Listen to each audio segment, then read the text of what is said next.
There she is. Hi! Hi. Let me turn my volume up so I can hear you all the way. Oh my goodness. What's up? Oh, I know. Ooh, I might have to do this with my earplugs every time because this is nice. I Oh, can hear yeah? I can hear you better than if it was just like the speaker stuff. So Mm. anyway, hi girl. Hi! How are you? We both showered. We both put on makeup This is a today. big deal. This is a big deal. Especially during quarantine, it's like, why? Why bother doing all that if you're not going to see anybody, right? Exactly. So that's Exactly. awesome.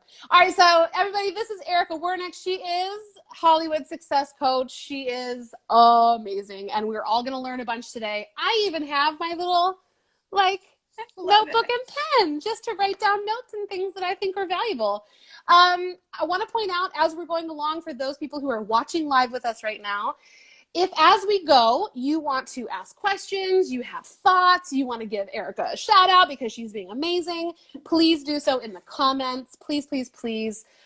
This is more of a discussion between all of us. It's not just her and I. We really want to hear from you, what you think is valuable, what you have questions on. Do you want to get coached by her? I'm just throwing that out there. So, what? So let's start with this. Erica, why don't you tell everybody about you and like what you do and how you got here and the whole nine. Well, I was born 36 years ago. Nice. Yeah, I worked in Hollywood for, well, I still do, but it's been over a decade now. It's been about 12 years. And I worked as a graphic designer in art departments in television. You can go IMDb me. I know that's so Hollywood. Go IMDb me. That's awesome. But yeah, that was my big dream that I moved to Hollywood for. And after like around the 8-year mark, I started feeling like I wasn't feeling as fulfilled. And I kept kind of getting a whisper of like, you need to be helping people. You need to be helping people. And so that led to me starting a podcast. And, you know, the short story is it brought me to Hollywood Success Coach. And I've now coached privately, I think, over 50 people. And I've also had tons and tons of students in my group programs.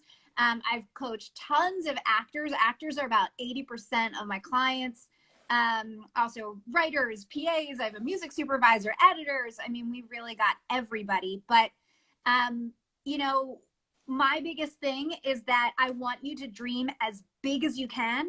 And then I want you to actually achieve them. Yes. So that's why we're all here, right? Right. I mean, we all have dreams. We all gave up our goddamn lives and moved across the country, moved across the world to be here, to go after it. So I want as many of us making our dreams come true as possible. That is awesome. I think already a takeaway that if you personally are having little whisperings of things that you might try to dismiss or, you know, maybe, and that could look like a lot of things, I think, right? It could look like an actor who has thought like, maybe I could write a script. Oh, no, I'm not a writer. That could be a whisper you could pay attention to. It could be, I'm a writer who thinks they could act. That could be a thing. Or it could be like, I'm a creative who also knows how to do another important life skill that I see a lot of actors struggling with. And I could maybe make a side business out of that. But no, I don't know anything about that. So I wouldn't even know where to start. Like if you are feeling little impetuses, is that a word? It's going to be a word today. It's going to be a word today. Follow in her example. Follow in my example. If you listen to that voice, you are going to be surprised where it will take you, I think. Would you agree? I have found, and I actually just wrote this in my book. I'm writing a book right now for all of you guys. So exciting.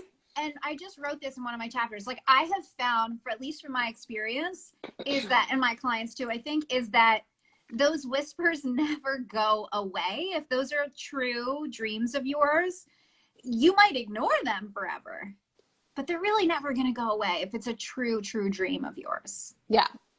And sometimes I think it's really hard to, I feel like there's two kind of versions of it. One is it will go alongside what you're already doing and it'll just kind of expand what you're doing, or it'll cause you to go and do something else. Mm-hmm.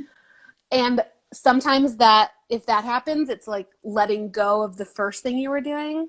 And that's very scary. Yeah. for example, I'll give myself as an I know, it's example. like I'm doing that right now too. So Yep. yeah. So for example, I moved out to LA almost 5 years ago after having been a professional actor like since I was about 18 and been doing it a long, long time. And I was like, I'm moving to LA to become an actor.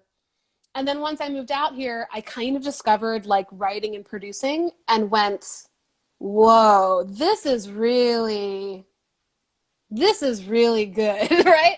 And it's not that I don't enjoy acting, it's not that, but I actually took a whole year and I said, you know what? I'm going to take this year and I'm not going to pursue acting at all. I'm going to only focus on this other stuff. And if at the end of the year I still long to act and I still long to do that, then I'll pursue both. And what happened was I didn't. But I took that year of kind of almost mourning the loss of this dream that I thought I had. And what I realize now is that everything up to this point has led me to where I'm at now. And all those skills and everything I still use.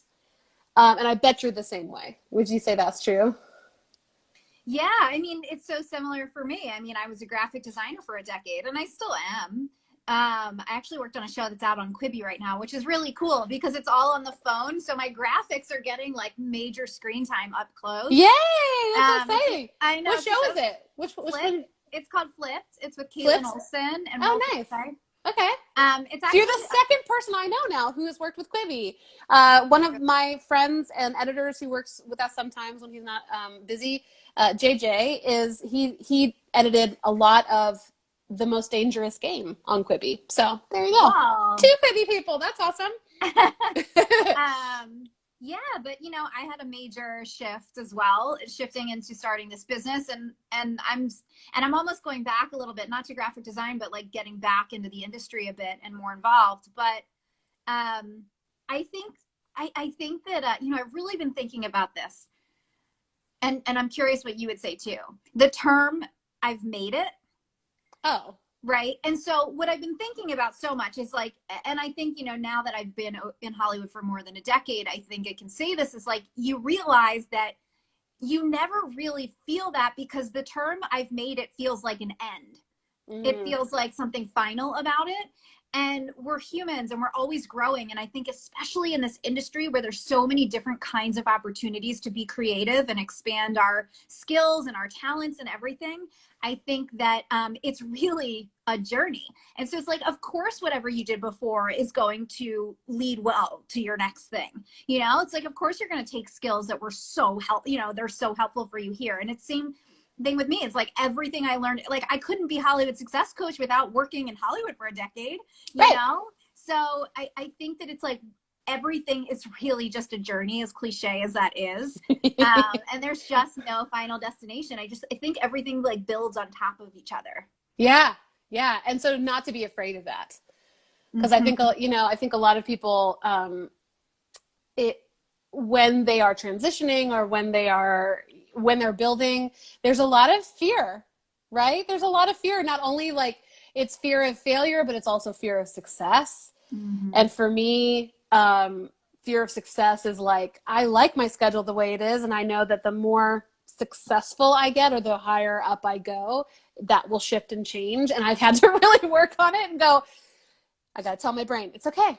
It's okay that it's shifting. It's okay that it's doing that. But yeah, the thing about making it, I think you could ask even like Oscar winners, do you feel you've made it? And their answer is probably going to be no. And I actually prefer that, right? Like I don't want to have made it because then what's left? Right. And I just don't think as humans that that's like a real thing. We don't realize, you know, like one of my clients was showing me this really cool post from, I think it was We Audition, and they had asked the question, when will you know that you've made it? And I was reading through all the comments and, you know, lots of nothing I hadn't heard before, but all the actors were saying, you know, when I no longer have to audition, when I no longer need a day job, when I am just offered amazing parts all the time, when I'm always working with A-listers or when I'm an A-lister myself. And I think like what people do, like those are all great goals, but what people don't understand is that the bar is always moving. So it's like, once you accomplish that, then and I, you know, I experienced the same thing in my own career, even as a graphic designer, because it's like, okay, I wanted the same thing. It's like, okay, I don't want to have to, you know, search so hard for a job every time I'm, you know, a show ends or whatever. And it's like, you get there and then it's like, okay, wait, well, now I really want to like only do projects I really enjoy. And it's like, okay, wait now. And I remember feeling like, okay, like, cause I mostly did TV. I did a couple movies, but I was like, is my next step movies? Like, is that what I'm supposed to want next? Like, I just didn't know what was next. And it was really this business, but that bar is always, always moving. So I think whatever you think in your mind is going to be that be all end all. This is what it means when I've made it. I promise you, you're going to live there for a little bit and then you're going to want more.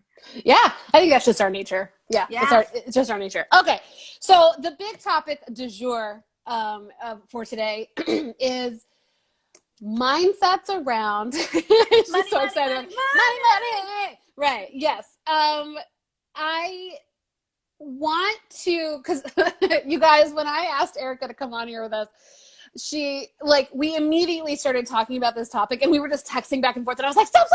We have to talk about this on air. We have to talk about this live because I think this is so important and we just had a lot to say to each other so we can talk about this together. The idea that you have to be a starving artist or that the creative career path is really hard. It won't net you any big money unless you're an A-lister. Fill in the blank to the limiting belief of your choice, right? And you told me that and we're not going to kind of mention where we heard it from, but like you saw, what was it, like a post or a podcast or something? Yeah, it was a post. Tell everybody what you saw and kind of how it rubbed you. Well, I talked about it on my podcast. My clients brought it up to me first because, you know, I'm teaching them the new ways and it was great. They picked up, but it's totally fine. It's just, there was a post about how hard it is to make money as an actor, especially after taxes are taken out and your agent and your manager's cuts are taken out. And it was coming from the perspective of, hey, you should know this. Like, this is knowledge for you so that you can like understand the reality of what you're doing and how, you know, like what it really means when you book a guest star and then taxes are coming out and they're, you know, and what you're really going home with. It's like, you really need to know the reality of the situation. And it came from a great place. It came from a place of wanting to educate people. And there were a lot of people that commented like, oh yeah, that's so good. I feel so much better now that I have this knowledge, you know, thank you. So that was the post. Okay. So, and you were like, and I can see how that would be helpful. Mm-hmm. I feel like there's with many actors, there's a fundamental misunderstanding of how the business works. Like actors tend to focus on like, I need that next audition, or I need that agent, or I need to get in that casting director room. But they're not thinking about some of the nuts and bolts of how things work and like contracts and what you're making and negotiating and all that stuff. So there is that part. I feel like that is absolutely positive.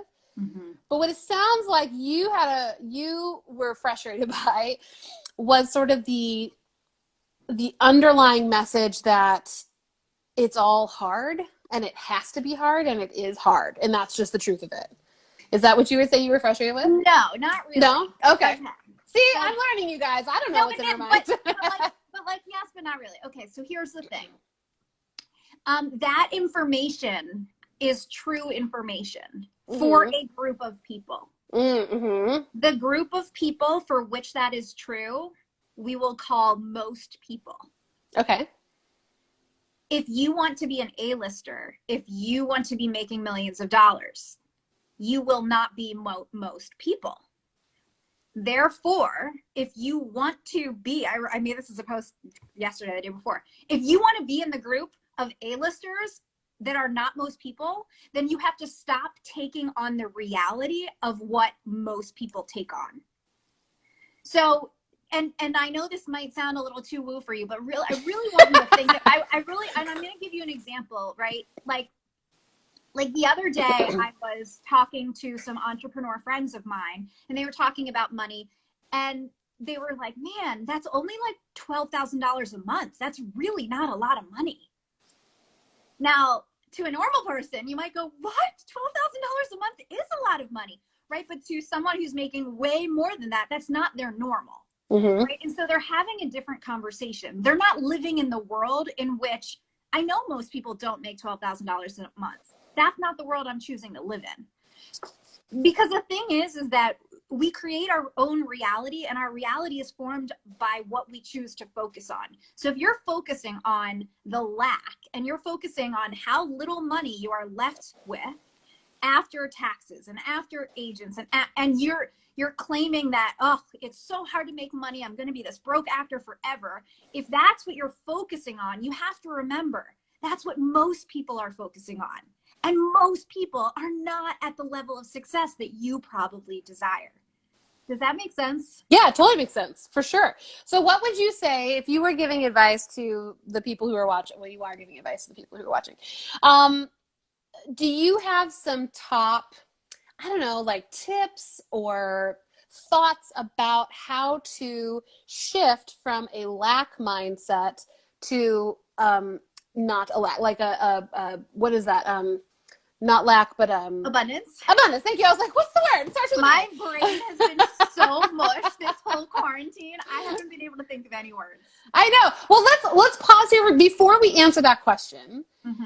I would like us to go through a few examples of how lack can manifest itself within our thoughts and or our actions, because I feel like sometimes it can be very sneaky. And I feel like it shows up in different ways that a lot of people just don't even recognize because they're not paying attention to it. What are some of the top ones that you see? So I think like saying things like, this is really hard, or if she gets that role, there's not a role for me, that kind of thing. Just like going through all the actor limiting beliefs. Is that what we're doing here? That, or like even if they're not an actor, say they're a writer or a musician or whatever, kind of what sort of things do you hear or have heard from clients who had a lack mentality that you then were able to shift? Like what kind of things were they saying at the beginning? Well, a lot of my clients at the beginning, yes, all the general ones that you're saying, but a little more specific, I hear a lot about agents. Great. So I hear a lot about there are no good agents out there. I've never, agents all suck. All managers and agents are terrible. I'll never be able to get one at my level that's going to get me in the door, right? So like people have crazy, like massive stories around representation. I see that a lot. Okay, cool. Anything else? Any other like big stuff? I think a lot of people think they have feelings and stuff about money. Money, right? For sure. And yeah, like that's our main topic today. So we'll just keep talking about it forever. And I've got a whole bunch of notes, but I think too, we've used that term in our marketing, the starving artist, right? And so I've been thinking about this a lot because it's not just the vocabulary and the language that we use, because that language and that vocabulary, sometimes we then take on as our identity. Right? And so the starving artist becomes your identity. Like it becomes your identity to be the broke actor. Like I saw an Instagram account that has broke actor in their name, in their handle, right? And so it's like you're speaking this into existence so often, all the time. You talk about it all the time, that it really becomes your identity. And it's like same with all these other limiting beliefs that we're talking about, the agents or it being hard or whatever. It becomes your identity. And I've thought about this for myself. Like I've really been going through this for myself as well. Because like living the freelance lifestyle so often, which I know it's like the ebb and flow of money. And it's like, I need to stop identifying as the person who has lots of money sometimes and little money other times. It's like, it really becomes our identity. And then it becomes more challenging to break free of that identity. Because it becomes comfortable. Right? 100%. It becomes comfortable. It becomes who we associate ourselves with.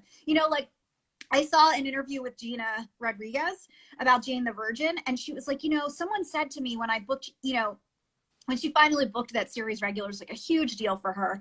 Just like someone said to me, when you booked that and your life changed, did you grieve your old life? And she was like, at first I thought, what? That's crazy. And then she started feeling it. Like she had to grieve her old life of, always going to auditions and struggling and whatnot. And it's because it is like our identity, And so I think that so much gets wrapped up that it becomes hard to let it go. And tell me if you've seen this in Hollywood. I don't even think this is just for Hollywood, but people really like to fight for the title of who has it the hardest. Yeah. That's not limited to, No. I think that's just a human condition. Totally. Totally. Yeah. But like, even in my business, like I'll see it like writers, like actors think they have it the hardest out of everyone in Hollywood. Writers think they have it the hardest. Directors think they have it the hardest. Like, and it becomes this like badge of honor. You know, it's like this pride of, no, I struggle the most. And then it's really deep-seated identity, you know? And our brains don't want to, our brains are meant to, they are built basically to keep us comfortable. So once we become in this new identity and we're comfortable with it, it's really hard to change it. Mm-hmm. And to your thing about grieving your old life, I don't know about you guys, but for me, like sometimes I unconsciously try really hard not to put myself in situations where I have to feel those hard feelings. Mm-hmm. And so the fear of not wanting to feel those feelings, and it's not like I'm going around thinking to myself, I'm afraid to feel that, so I'm not going to do it. It's like, it's, you know, it's not that conscious, but like, I am afraid to feel those deep feelings of how things are changing, so therefore I'm not going to change them. Yes. I mean, it sounds crazy, right? It does. It does. If you've never done any of this work before, it's like, what? And like, to say to an actor who's struggling, to say to them, you don't really want the series regular, you know, like to say to that sounds crazy. Yeah. But then I go, well, what have you done? What actions have you taken? What risks have you taken? What strategy are you working on? How are you marketing yourself? What are you doing with your branding? And then the subconscious fear of, you know, like not wanting to let go of that identity and not let go of that, because like manifests in lack of risk, lack of actions, you know, not doing anything. Are you familiar with a coach named Brooke Castillo? Yes. Yeah. So you know her thing, like there's a circumstance, and then you have a thought about that circumstance, then once you have a thought about it, it creates a feeling, which creates an action, which creates a result. Yes. Totally true. My personal coach, we work through this all the time. And yeah, so it's like when you start going, what are your actions? What are you actually doing? And then they don't list anything. You're like, cool. That's all the way tied up to your thoughts and how you really believe it. You believe it or you don't believe it. Okay. So that's how it will show up, the lack mindset. What are the things that you help people? How do you personally help people get and work through those things? Okay, so a good example, and I always use this story, so if you guys have heard this story before, forgive me, but I think it's such a good story because it's a really good example of manifesting the way what we're talking about. So I had a client who, when she came to me, she was on the verge of giving up. She was an actress, and she had been working at it for years, and you know, she didn't have representation. She had never been on TV before, I don't think. Like, I don't think she had any co-star, you know, none of that. And she was really struggling. And she, you know, I feel like I was almost like a last ditch effort for her. And one of the first things that we had to work on was her day job. So here is how your thoughts manifest into the actions, exactly what you're talking about. And Bob Proctor has this really good radio frequency analogy that I can share in a minute if you want. That's kind of a visual for that. But she had a day job that kept her out of town 3 weeks out of every month. Right? Okay. Now, to someone on the outside, you're like, well, how are you going to build an acting career if you're never here? Right? And she was like, it's a really lucrative job. She makes a lot of money, and and she did it for years. And I was like, that has to change. That has to change. And it took her several weeks to change it because her mindset had to catch up with it. You know what I mean? Like, it was an identity that she had created around this. And it's like, when you have these limiting beliefs and you don't believe that you can succeed, you put circumstances into your life that prevent you from succeeding. Right? And so it's some high level self-sabotage going on. Total self-sabotage where like we don't even realize that we do it. And so when she finally, like, you know, we kept talking about it week after week, but she had to get there on her own, and she eventually got there. And then within that year, I mean, she booked her first co-star, she booked a lead in a Lifetime movie. I mean, she got her first agent, and she got a couple managers. I mean, like her career completely turned around. But Yeah. it sounds silly. It seems obvious, right? But so many people are self-sabotaging that way because they're on that broke mindset, right? If you really identify with the broke mindset and you're like that, it's the herd mentality. You want to be broke because everybody else is broke, and you want to be like slumming it with everybody else and complaining about it with everybody else. You're living in that's what most people do. And so you're going to get the results that most people get, which is not much. Yeah. Right. Yeah. I think the important thing there, when I have found, at least personally, that when you start to work through these mindsets, when you start to do this work of really digging down, seeing what your beliefs are, what your thoughts are, and what that's creating, the temptation is to speed through it. And please don't do that. Please don't do that. It is not about only finding the problem and then immediately creating a solution. The place that you have to come to is you find the problem, and then here's the hard part, at least for me, is to accept and acknowledge that that was a problem and it currently is, but you are changing it, and become okay with it before you can go on to the next step of trying to fix it. Because if you don't acknowledge the feeling and the thoughts, it's like when you go to try and fix it, it's like you're only doing it halfway. It's a Band-Aid. It's a Band-Aid, right? What we want it'll is manifest into another problem, right? Because you're not acknowledging it and becoming okay with it. And this is something I personally struggle with. Like, I'm a very solution-oriented person because I want to get stuff done now, and I still have to work through like being okay and letting these limiting thoughts that I've been feeling and thinking. I don't know if anybody, this will resonate with you or not, but for a long time, and I'm still working on it, I made those thoughts mean something about me, even though they don't. They don't mean anything about you. It just is your brain doing the protective thing that it's meant to do.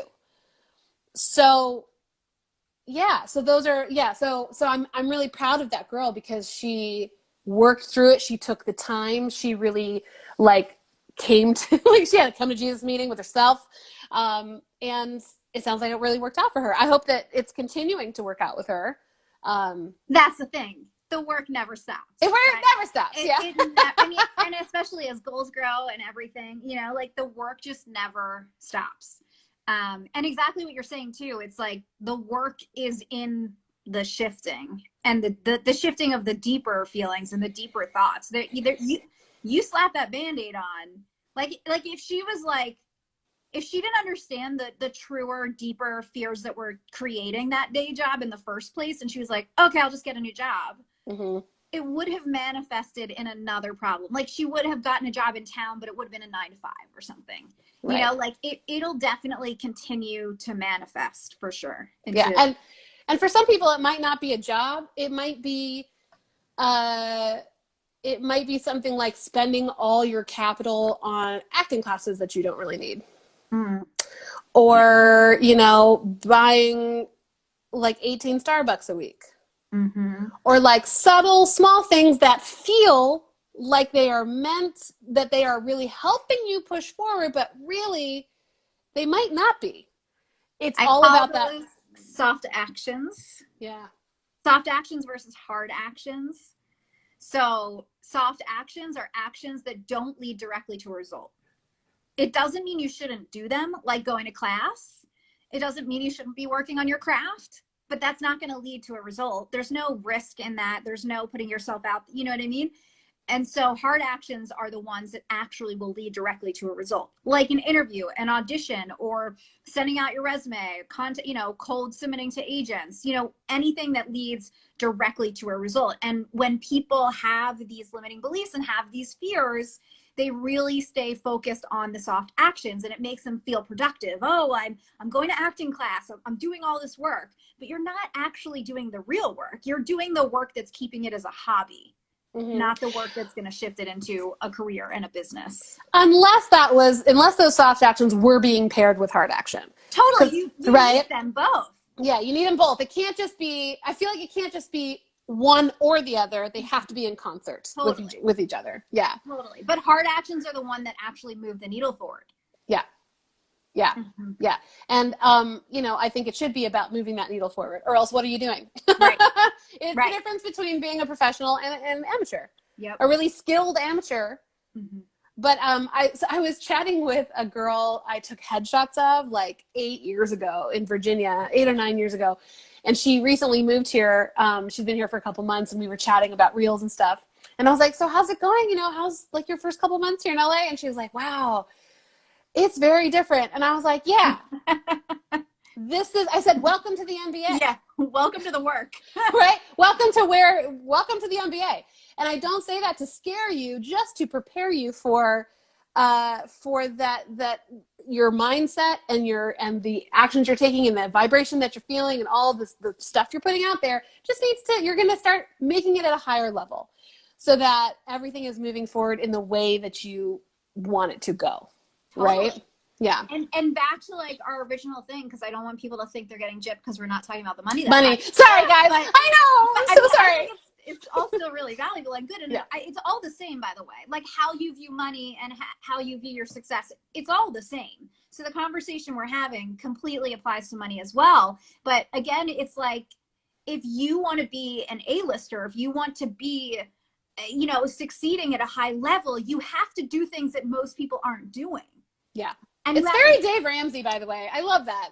I mean, but you have to do things that most people aren't doing. You have to think about things the way most people aren't thinking about them. And so that's why I pride myself in the work that I do and what I bring to the table, because not to put all these other accounts down or these other coaches down. I think everyone is great and brings so much to the table, but there is a lot of conversation about the norm and the reality. But the thing is, we create the reality we desire. And so if you continue to believe all the stuff that these people are telling you that are limiting, you know, like my clients have been told in the past, they still hear it all the time. Like, oh, never do that, or don't do it this way, or never contact that person. You know, like, for example, I was just an example, but like never contact agents during pilot season. You know, statements like that. And I always say, if it limits you in some way, if it stops you from taking an action, then don't listen. Because again, that's what most people are doing. Most people are creating a reality based on what somebody else said. And it's a limited reality. And so if you want to, you know, just like you're saying, this girl who's new to LA, it's like, yeah, welcome to the work. Like, you've got to be doing things differently. You've got to be putting yourself out there. You've got to be taking the risks. You have to believe that opportunities are all around you.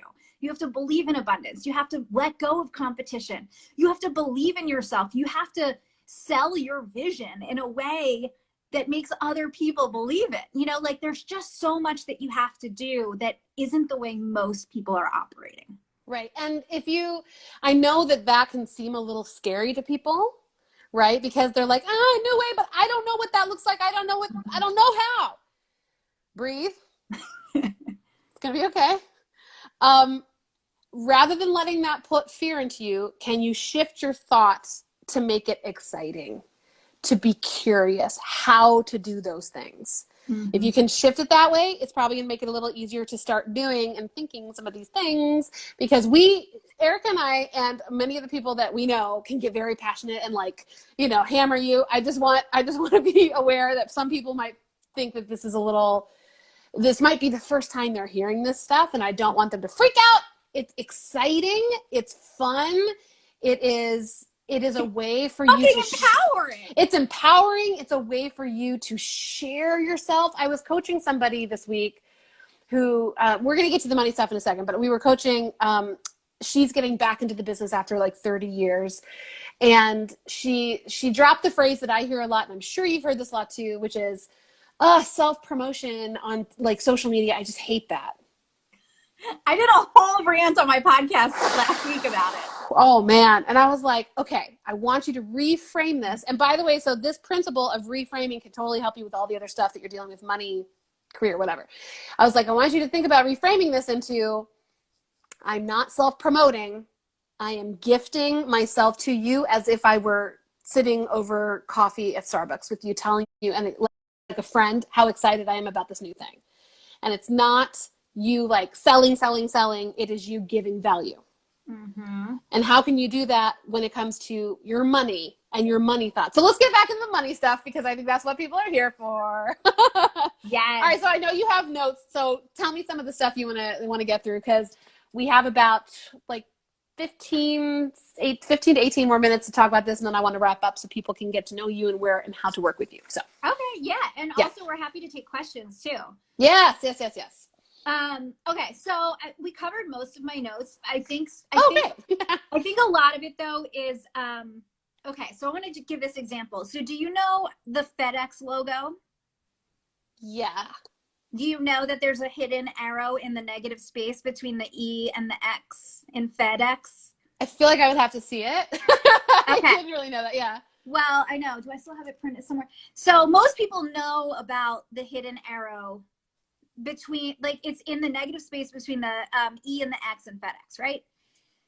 Some people don't know that there's also a hidden baking spoon in the negative space of the lowercase e. Okay. Imagine you're somebody who didn't know either of those things.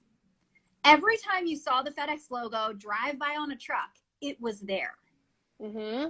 But you didn't see it because you didn't know to look for it. But it was there the whole fucking time. Just because you didn't know to look for it doesn't mean that it's not there. Okay, so it's the same thing. And so what you're talking about, it's like being problem oriented versus solution oriented. And it's the same thing with money and seeing broke and seeing poor. The abundance is there. The opportunities are there. You're just training yourself not to see them. It's there the whole time. But if you're trained to look for broke, if you're trained to look for competition and for lack and all of these difficulties that people throw at you all the time, you will see them. Make sense? It totally makes sense. Yeah. And it's not, by the way, your fault. Mm-hmm. Right? Like, I feel like it is for most of us, seeing in this one particular way is because everybody before us tends to see it that way. 100%. It's not our fault at all. Right. But it is our responsibility.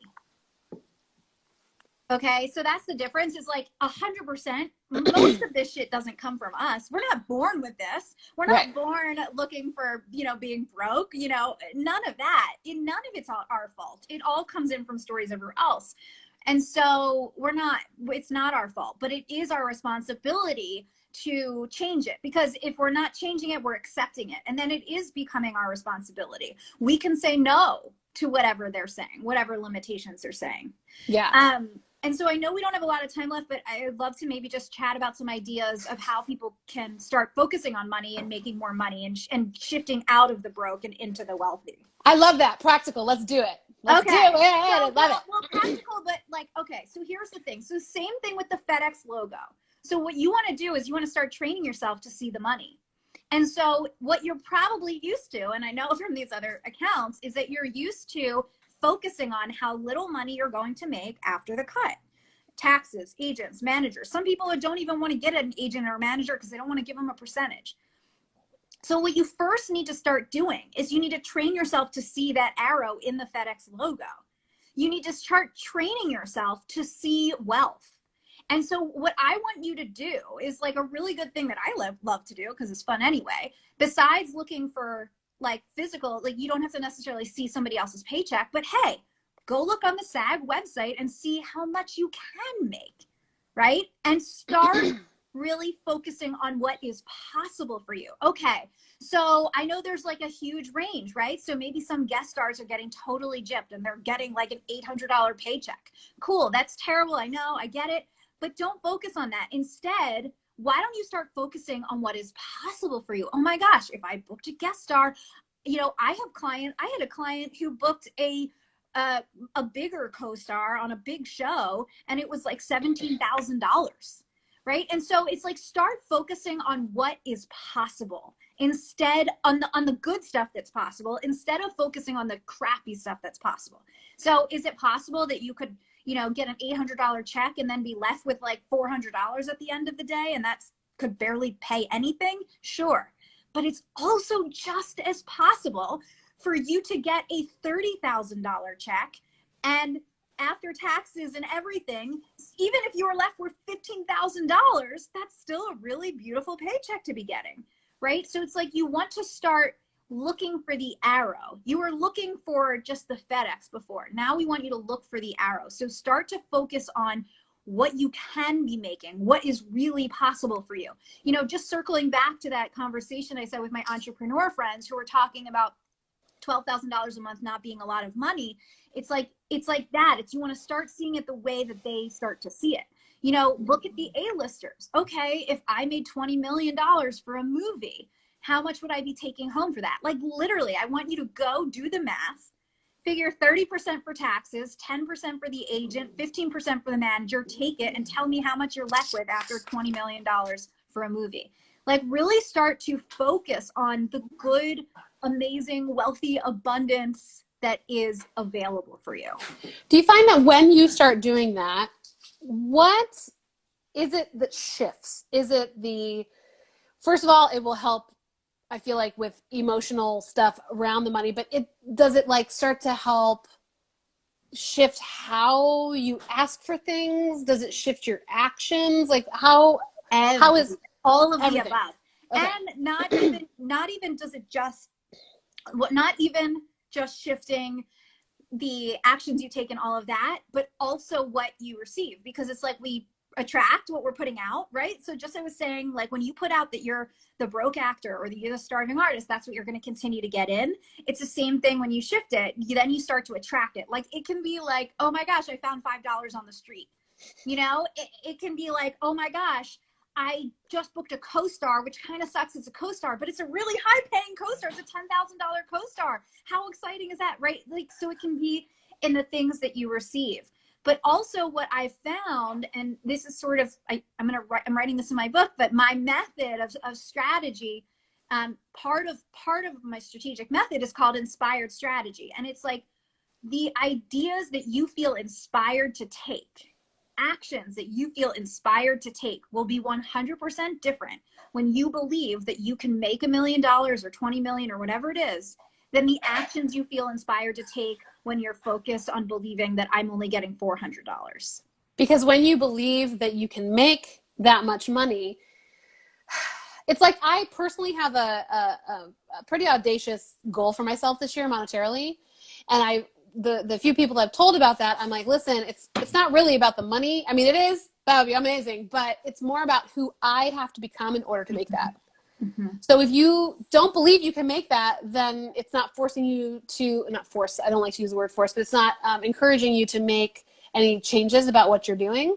But if you are starting to really focus on what you can make, then that means that your actions that you believe you can take, right? Like 100%. Yes. Because it's like, if you don't think you can make X amount of money, then that means that you probably don't feel comfortable DMing that director. Because you're like, who am I? I can't, what's that about? But if you're like, yes, I can make that. I know I'm absolutely capable of doing so. And in fact, I'm going to do it sooner than I think. Then all the things you're going to do, but you'll be empowered to do new things. Exactly. Yeah? I call this star power. And I just did a podcast episode all about this. It's about like accessing your star power now before your resume has any credits on it, or the credits that you think that you need to have on it before you receive the money or before you receive the roles and the opportunities. You know, like I say, like, think about Taylor Swift. Who was Taylor Swift before she was Taylor Swift? She was still fucking Taylor Swift. Yeah. Right. Or like Meryl Streep or Steven Spielberg. It's like when you think about these people who are very successful, who were they before they had the credits? Who is Taylor before anyone knew the words to her songs? Yeah. You know, they were still that person. And you have that star power within you. You don't need the credits or the accolades to be able to take those risks. So it really is. It's like when you start believing that you're worthy of more money, exactly what you're saying, then it leads to inspired ideas that you are going to take action that now matches that. It's like, if I believe that, you know, if you're an actor and if I believe I'm series regular material right now, what actions would I take? Who would I reach out to? What would I tweak in my marketing?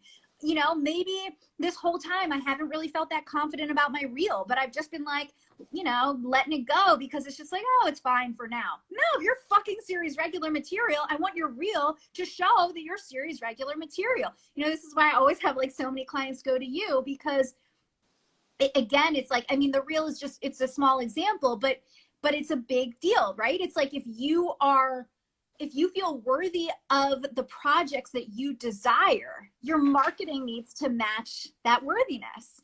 And what you do is that, and that's why I have a million of my clients go to you, because they'll come to me with very green reels and they'll be like, why isn't it happening? It's like, well, you're being put up against 1,000 or 2,000 other people for the same role. And some of them, their reels are from network television. And you're showing them a student film or whatever. Like, it's just not going to match up. And so again, it's like, you want to take the action that matches where you want to be. So good, Erica. And I really want to read some of the stuff. I don't know if you've been paying attention to what people are saying, but they are loving it. If I touch it, though, here's the thing. If I touch it, it's going to put all the words over your face, and I want to try and avoid that. Okay. So we'll do that towards the end. Okay. I love this. And by the way, like, this principle doesn't just have to do with money. It could do with dating. Yep. It could be with, like, I don't know, fitness or goals you have, learning a language, learning QuickBooks, you know, like, it could be about a lot of things. And yeah, so good. So good. Tell us more about this book you're writing. I'm so excited. I like want to reveal the title so bad, but I don't think I should. Because don't do it. It took me so long to figure out a title. And wait. Do it. No, I'm just kidding. No, I can't. But anyway, so I mean, this book, I'm really trying to make it for everyone, not just for Hollywood, but it's, you know, it's based on all of my Hollywood experiences. And it's essentially like this ultimate book on how to achieve your biggest dreams, like your biggest fucking dreams. That's why I'm like, you want an Oscar? I'm the person you come to, you know, like, because I believe in massive dreams. I have my own big dreams. Like, I'm working on becoming a millionaire too. I really want to buy property in LA. And I'm all about the 10,000 square foot homes. So it's just, you know, but I believe that we can have whatever dreams we desire. And it's not about, so one thing I say this in my book proposal, like, it's not about everybody gets a trophy. You know, like, I'm not trying to say, oh, just, you know, believe you can get money and we can all get money. There's work involved. 100% there's work involved. Yeah. And most people are not willing to really do the true work that is involved. You know, like, I'll have someone come to me and be like, oh, I dream of being an Oscar winner. And they live in, like, Minnesota. And I'm like, cool, do you ever dream of, are you ever going to leave Minnesota? You know, so it's like people have these big dreams, which I love, but they're not actually willing to do what it takes to get there, right? But I do want to help people understand, but if you are the person who's willing to get it done and willing to put the work in, then here's where it starts. It starts with believing that the biggest dream you could potentially desire is possible, you know? And I think, like, there's a quote that Jack Canfield says that it's always connected with me. And it says, we're not given a dream unless we have the capacity to fulfill it. It, like, makes me cry, because I don't know how you feel. And let me know, you guys listening too. My dreams are so fucking deep. Like, it feels like my purpose in life. Like, I'm supposed to do this. Like, I'm not, you know, even if I'm not there yet or it's not in front of me, it feels like this is something I'm meant for. It feels like I'm meant for this. This is something that I'm supposed to be doing. It's not just a goal to check off the list. It feels so much deeper than that. Yeah. And I don't want to live in a world, like, I don't want to believe that I'm given a dream that deeply that I can't accomplish. Right. That seems crazy to me. Like, I don't think the universe is that cruel. So I believe that we can all, you know, accomplish the dreams that we feel so passionately about. So somebody said, real quick, we'll get through this. Is it K.I. Johnson or K.L. Johnson? I think it might be an L. I self-sabotage in everything. The moment I find my motivation, I have the problem of keeping it. I kind of want to address this a little bit, because I feel you, girl. or guy. It's a guy. It's a guy. Sorry, it's a guy. Oh no, sorry. Welcome I feel to you. the life of going after a dream. Right. The thing is, what I think what you were just saying, Erica, is that what you're called to do needs to be so resonant within you that it's not hard to work on. However, I think there's also a bit of self-discipline that you need, like a skill, that skill of self-discipline, because you aren't always going to be motivated. You aren't always going to be inspired. But what you can do is develop the habit of doing the work anyway. Right? Would you agree with that? So fucking good. Can I tell you? So with this book, so I've really been shifting my business a little bit away from coaching. Like I only have small amount of coaching clients now because I felt really inspired to write this book. And I felt it was such an inspired idea that I was like, oh my God, I meant to write this book. Like I'm supposed to write this. I'm so excited that for like 6 months, I never had a problem with motivation. I was like writing the chapters, you know, submitting to agents, writing the book proposal, designing the book proposal. And especially with the pandemic and everything, like it has really shifted. And I'm like, oh, that was the honeymoon phase. And the honeymoon phase has ended. Yeah. And so for me, like that's part of it, what it's about. It's like the honeymoon phase ends. And then, yeah, exactly what you're saying. I think that motivation, like it's a temporary feeling. It's a temporary feeling, totally. right? It's like loss. It's like disappointment. It's like excited. It's like all the other emotions. All emotions are temporary. And if you're wanting to get work done, you have to know that and then set up some systems or some practices that will help you when you're not feeling it that way. Yeah, that's funny. Yeah, like, you know, and I always tell my clients, you know, the desire has to be louder than the fear. And so, because really procrastination at all is really just resistance. So even on the days we don't feel motivated and everything, like right now during the pandemic, I'm hardly working at all, I'll be honest. Like I have anxiety and depression, and it's just been like, I just haven't felt good to want to, you know, I've only written a little bit of my book, but I will say that, for me personally, I want my dream so deeply that it scares me more to not achieve it. And that is what gets me through on the days where I don't feel motivated. Yeah.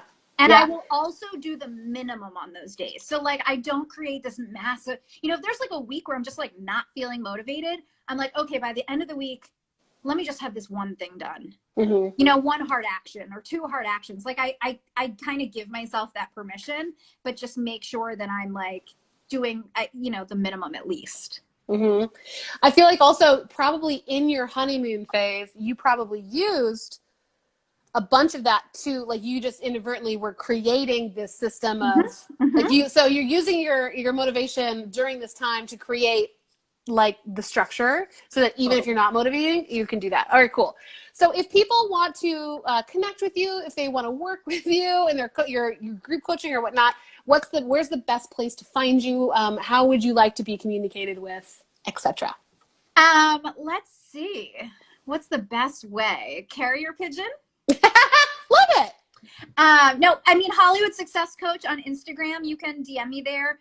I'm only taking on very small amounts of private clients right now, but I do have a group membership that's like really cheap, and you can cancel at any time. You know, if that's something that you guys want, just hit me up. I'll open that up again.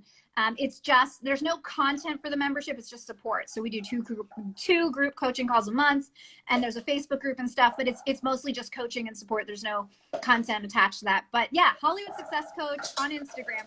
Find me on Instagram. Cool. And we'll have to have you back. If you guys think that we should have her back here on our lives, or if I can come on live with her, put a thumbs up in the comments or an amen, or if you want to give her some love.